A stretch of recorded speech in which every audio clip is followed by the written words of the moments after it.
میرا بڑا دل کرتا تھا مجھے حضور کی زیارت ہو، میں درود پاک پڑھتا سو گیا۔ میرے نصیب دیکھو کہ میں خواب دیکھتا ہوں کہ اللہ کے محبوب نا فجر کی جماعت کرا رہے ہیں۔ فرماتے ہیں نبی پاک صلی اللہ علیہ وسلم نے جماعت کرائی اور غلاموں کی طرف رخ نور پھیرا۔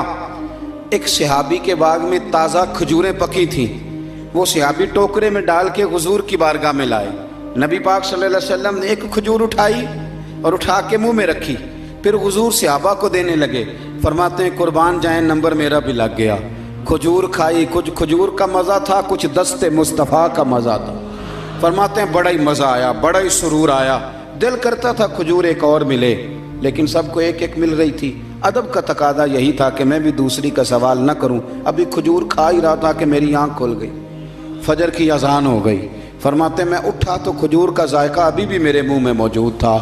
فرماتے ہیں دل گرفتہ، دل کرتا تھا آئی یا رات وصال دے والی تے ربا رات مکن نہ دیویں۔ کہتے ہیں بھارا دن چڑھ گیا، اذان فجر ہو گئی، صبح صادق طلوع ہو گئی۔ میں اٹھا، وضو کیا، سنت ادا کی، مسجد میں جا کے نماز کے انتظار میں بیٹھ گیا۔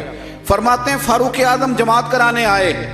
اتفاق دیکھیں کہ حضرت عمر نے بھی وہی صورتیں نماز میں شروع کر دیں جو رات خواب میں حضور نے نماز کے اندر پڑھی۔ میں سمجھا یہ اتفاق ہے، اتفاق ہے، لیکن جناب فاروق اعظم نے جب نماز پڑھا کے سلام پھیر کے لوگوں کی طرف رخ کیا تو کھجوروں کا ٹوکرا بھی آ گیا۔ میں نے سمجھا یہ بھی اتفاق ہے۔ فرماتے ہیں عمر نے ایک کھجور اٹھائی اور باقی بانٹنے لگے، اور عمر نے ایک کھجور مجھے بھی دی۔ کھجور میں نے کھائی، مزہ مجھے بڑا آیا۔ حضور صلی اللہ علیہ وسلم سے تو ادب کی وجہ سے نہیں مانگی تھی، عمر تو اپنا دوست تھا، اپنا یار تھا، مجھ سے ہر کام میں مشورہ لیتا تھا۔ کہتے میں نے فوراً کہا عمر ذرا ایک دینا، ایک کھجور اور دینا۔